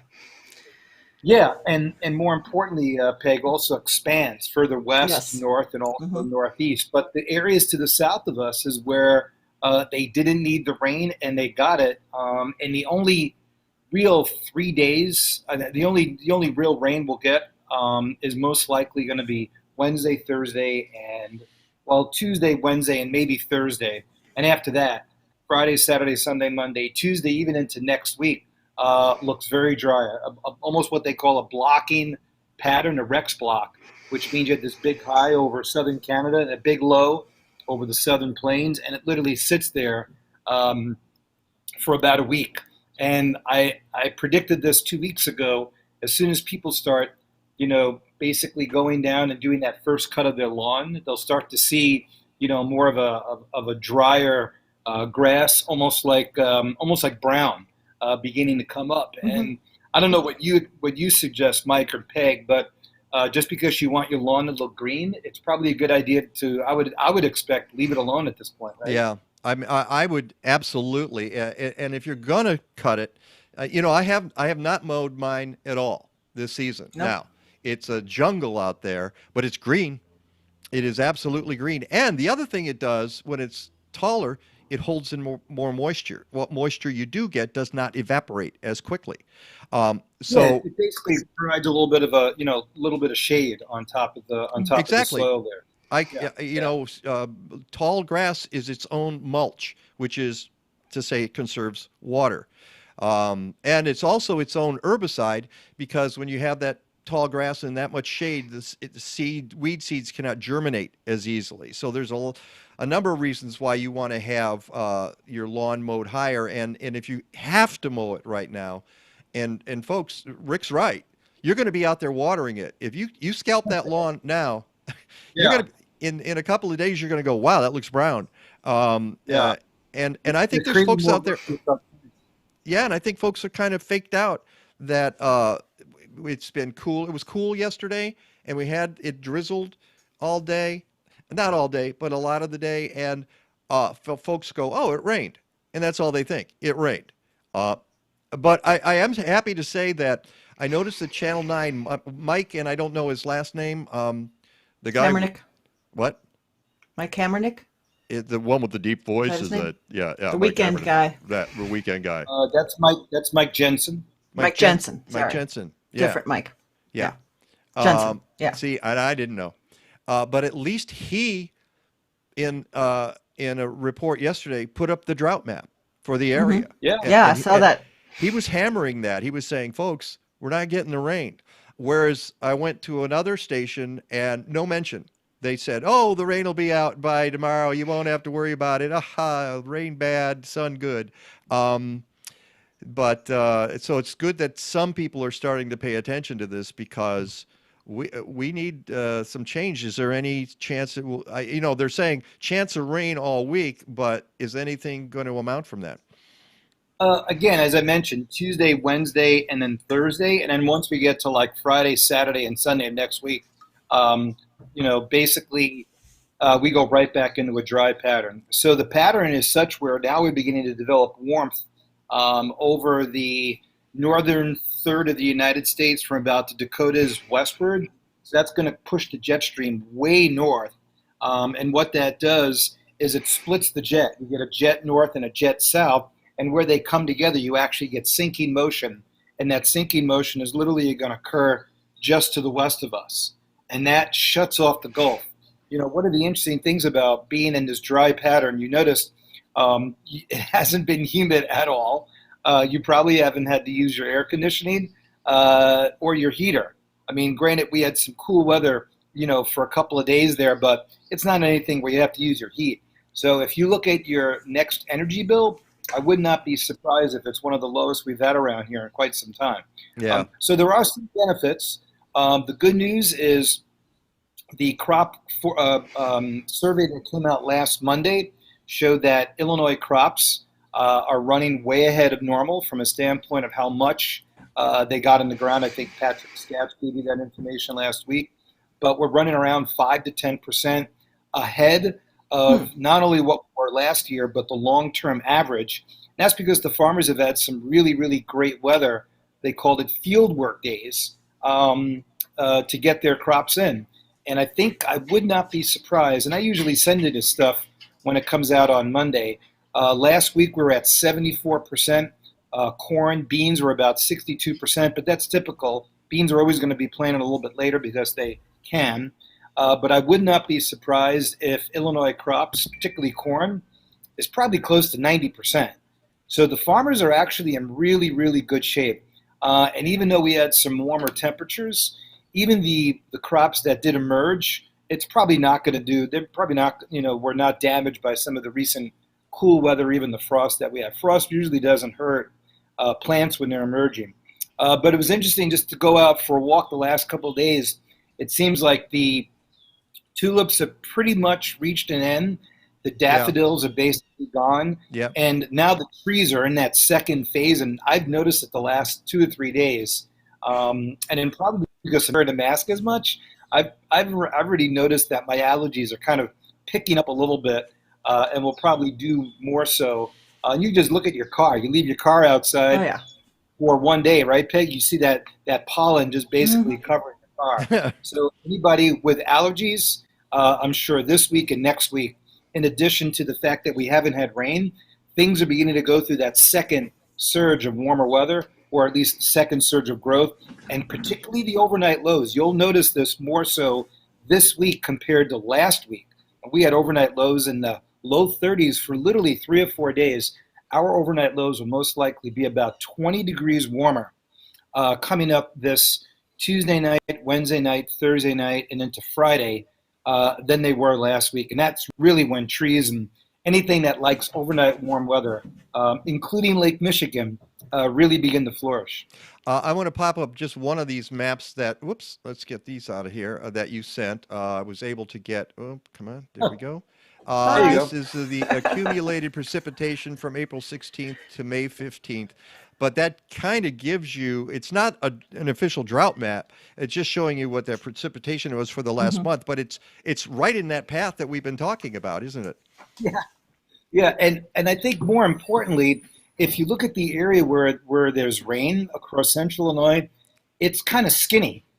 There's not a lot of it, and it doesn't take much from north to south to kind of all of a sudden merge somewhere in the center. And again, I would not be surprised, Mike and Peg, when I show this to you, probably not next week, but in 2 weeks, that area of green, which is what we call a running average, a 30-day average, you'll see that kind of shrink quite a bit. Oh, dear. So again, the pattern does look like it's going to go back to a warm one, but at this point, not a lot in the way of precipitation. Yikes. You also sent some other stuff here. Let's see if I can pop this on. And I keep getting these extra screens. All right. More fires out west. I mean, you talk about drought. Here, we can deal with it right now, but not out west. No. And this is from last week. This shows you not only smoke rising from the ground in parts of California, but look how brown that area is. Yeah. That's terrible. Doesn't look like spring. No, not at all. And again, their next 2 to 3, maybe 4 weeks is where they really need to get the precipitation going, or at least cool things down a little bit. There is a chance, and Mike, I don't know if you can show your listeners that map of the 7-day forecast for precipitation. Let me see if I can pop that up. Yeah, that definitely shows that there's going to be a trend towards some moisture moving into California. But one of the best ways to follow, current information out of California is not to go into like a Facebook page from the National Weather Service, but if you go into some of the Twitter feeds, and you can just go into, just just Google weather.gov and go into Oakland or I think it's out of San Diego or Los Angeles. There's, I think, 4 different sites, even Sacramento. And then you'll see there'll actually be a link to the Twitter sites. The Twitter sites are actually, I think, your more reputable ways that scientists like to share data. They get a little bit nervous about Facebook. But what's really interesting, if you look at some of the Twitter feeds, they're literally talking about California now being less than 15% of water left over from the winter snows, which means now they have to rely on your spring rains and summer rains, which there isn't a lot of. So this will definitely become more of a story, particularly out west over the next 3 to 4 weeks. And one of the things I like to do is I like to look at some of these webcams out there, and you can just go some of these highway cams and just look up and down the highways, and it all looks like this. This is something that you typically see maybe in August. Yeah. Not in May. Yeah, is this the map you were talking about? Yeah, this is the map. So this begins today and ends next week, and you can see, again, the areas where there's heavy rainfall is expected again across the south. You can kind of see that there's almost like a flow of moisture out of Texas and into Oklahoma, but then you can also see the way it kind of runs from like southern South Dakota into central Illinois. That means that the northwest flow is kind of kicking it all off to the east, and anything that you see up across the northern Rockies, up across Montana and into Calgary, that's just basically orographic precipitation. But more importantly, if you look out in California, even a quarter, even 3/4 of an inch in the Sierra Nevada mountains is not going to do much. So you basically see this circular motion coming in off the Gulf and this other flow coming in from the northwest.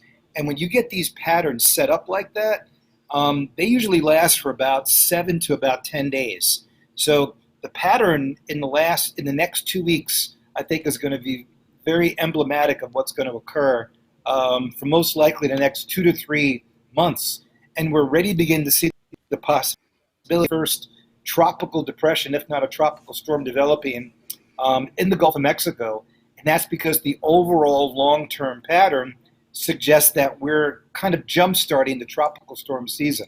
Not as early as last year, but definitely getting a jump start on it. All right, and look at this photo. This you mentioned our buddy Pat Scatch earlier.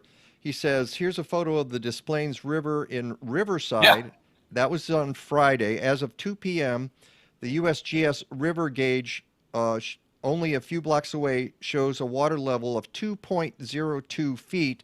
Flood stage is 7.5 feet. He says, I could not locate an average water level. This river is low when seen in person. Look at that bank, how much is showing. Yeah, not much river along the side of the river in Riverside, is there? But you know what? Here's the thing. We don't want to seem like we're complaining. Oftentimes people avoid riding their bikes through the forest preserves when there's muddy paths. Now you can ride your bike in the forest preserve, right? Now you can go for a walk and not worry about what you typically get or have gotten the last 3 years if you tried to ride your bike along some of these river paths. Yeah, and we seem to be going through extremes. It was either everything underwater the last couple of years and now super low.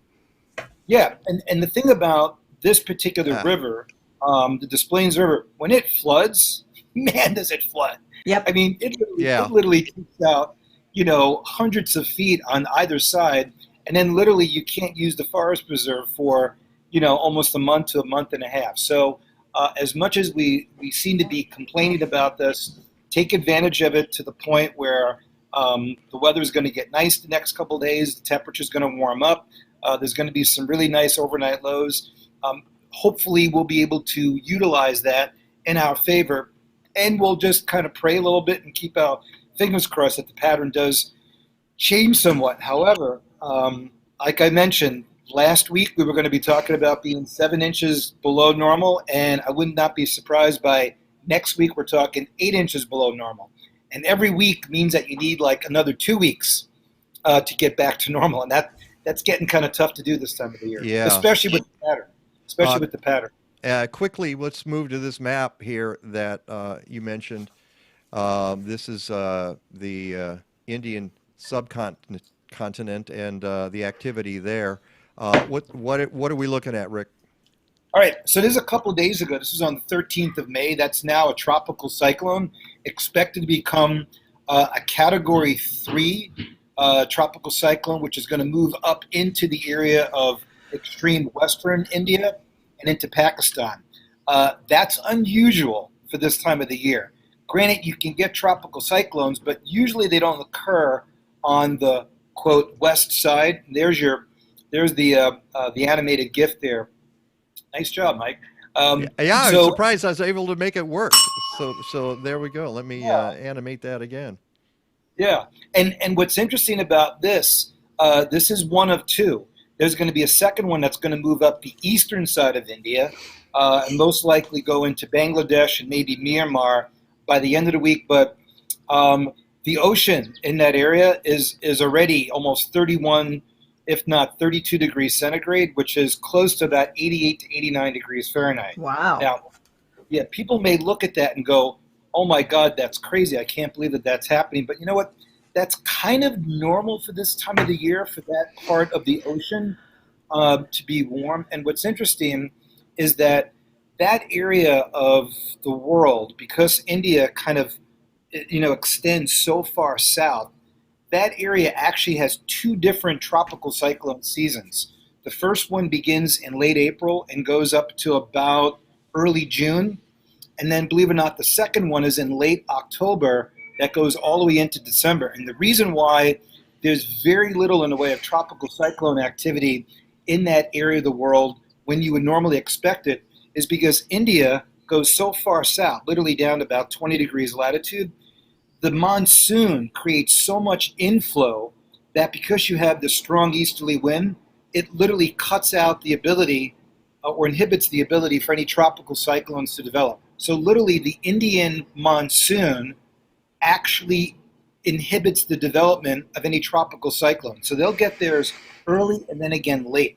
And again, if you look at the way the Tropic of Cancer cuts right across southern areas of India, Florida literally ends north of the Tropic of Cancer. India goes down like literally another 10 degrees. So India is like Florida 3 times the size and about 600 miles further south. So think about that from a standpoint of its ability to impact the weather from a small scale size. But the bottom line is to have a Category 3 tropical cyclone hit Pakistan this time of the year is a little bit unusual. And unfortunately, it's like literally the third one we've seen in the last 3 years, which again is indicative of the fact that our climate has been changing somewhat. But Mike, I wanted to point out there's a couple of graphics that I sent you early this morning, which the Midwest Regional Climate Center just sent out. These are really, really cool. It literally shows how much rain has fallen over a certain period of time, over a ½ inch and an inch. I don't know if you can find those, but it's really. I'm not seeing them here. I'm not sure which graphic you're referring to. Is it after the? Let's see. I don't see any from today. Yeah, I sent you guys a PDF. A PDF. Is it on? Where on the PDF is it located? Okay, it would be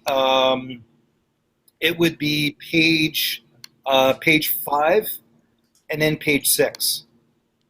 Okay, and what's really neat about this is what they're doing now is they're showing you the number of days that we've gone without a ½ inch of rain and without an inch of rain. And these are kind of new. I've never seen these before, but these are becoming more and more. I see where you are. Okay, there's 6 and there's 5. Number of days since last precipitation observance, and then the number of days since last precipitation observation. ½ inch and an inch. Which I can give you one of them. Which one do you want to see? Whatever one you pull up. Okay, let me do that right now. Keep talking. Talk amongst yourselves while I track this down real quick. Well, what's interesting to note is I think O'Hare is now up to about 160 days since our last day of a ½ inch of rain. Wow. And I think, and these are numbers that Skilling and his group put together. I think the record is 233. And again, this shows you just how dry we've been, even from a standpoint of any sort of moderate rainfall. So when you see things like that's really more of an indication of the extent of dryness. And literally, drought, if we do end up getting into one, which it looks like we are getting into that direction, usually begins with things that happened in the previous, month and a half to 2 months to almost 3 months. Mm-hmm. That's one of the things that we get concerned about. So I don't know if that means people should do something different on what they plan, particularly in your flower boxes, your window boxes, and pay attention to the watering. Yeah. And especially, I remember when I went away on vacation. This was years ago, and I was living in Lakeview, and I asked a friend, "Can you water my flower boxes?" And they kind of missed a couple of days, and I came back, and literally I had probably $200 worth of plants just completely gone. Everything was That's gone. all it takes. And that's something to remember. By the way, here's the map. Okay. So look where we are. The brown area, which is over 8 weeks. Over 8 weeks since the last half inch of rain. That's especially. I hate to keep saying especially Lake County, but especially Lake County. Yeah, and if Mike, if you go to the next map, I'm sure it shows you even better. Yeah, they're going to have to change the name from Lake to Puddle County. I don't know if they can do that. I can't do it that quickly. So this is because we're out of time anyway, and we need a forecast. So that you can, but I'll tell you what, next week, if you've got this map again, I'll make sure we bring it up so that folks can look at, yeah, you're right. It pretty clearly delineates the issue we have here, and especially right here and going into lower Michigan. It's pretty stunning stuff. All right. So what's our forecast, Rick? Okay, so dry today, just some high clouds, 67 to 70 degrees inland. Again, you'll feel that lake breeze. Temperatures probably right around 60 degrees lakefront, maybe about 2 miles in, and maybe 63 or 64. But this should be the last day of a sustained lake breeze. We definitely get a little bit cloudier and wetter during the day on Monday. So maybe 65 to 70, but you'll definitely feel more of a south wind and a little bit higher humidity. That may make the lake breeze a little more tolerable. But it definitely looks like, to me, Monday night into Tuesday is the best chance for any significant rain. Then after that, just a couple of sprinkles. And then once the front kind of drags itself across the area on Thursday, we'll dry out. But it does look like I would think we'll probably have the first back-to-back 80-degree days probably next Friday and Saturday, since way back on May 1st and May 2nd. I know, talk about getting the heat. I know, it's crazy. It's been one of those weird springs. Absolutely. All right, Rick, thank you so much. Enjoy your Sunday. Enjoy your trip to the wilds of Wisconsin, and we will talk soon. Yeah, and next week, maybe we can also talk about some of those normal maps that we kind of went back and forth with from the New York Times. It's a really great site that I think people should be aware of. We'll do that next week. All right. That sounds fantastic. All right. Thanks, Rick. So long. All right. Let us. Do you have one thing to mention? Oh, yeah. Go ahead. You do that while I pop Chicago Excellence in Gardening Awards 60-second garden video challenge is going on right now for spring gardens. Opened May 1st, goes through June 30th. If you go to chicagogardeningawards.org, you can submit your video right there. Get out in the garden. Great day before everything gets super hot next week. Yeah, well, and it's good because it's not wet. You're not going to be wet out there, so fantastic. All right, now do we get to do this? All right. Sarah Batka says she likes to tune in and get to the end so she can hear the Muppets theme. So thanks, Sarah. Hey, well, that's one reason to listen to the show, I guess. So. Hey, listen, thanks to Marta, Keane, for being on the show and talking recycling, and Dennis Warnecke, and of course meteorologist Rick DiMaio, Kathleen running around and warming my coffee when I need it, Lagata the cat, Basil the dog, of course our wonderful, wonderful viewers and listeners. Until next time, go green or go home.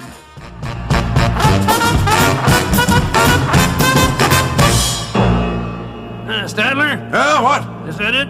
Yes, it's over. How'd you like it? I don't know. I slept through the whole thing. Well, you didn't miss much.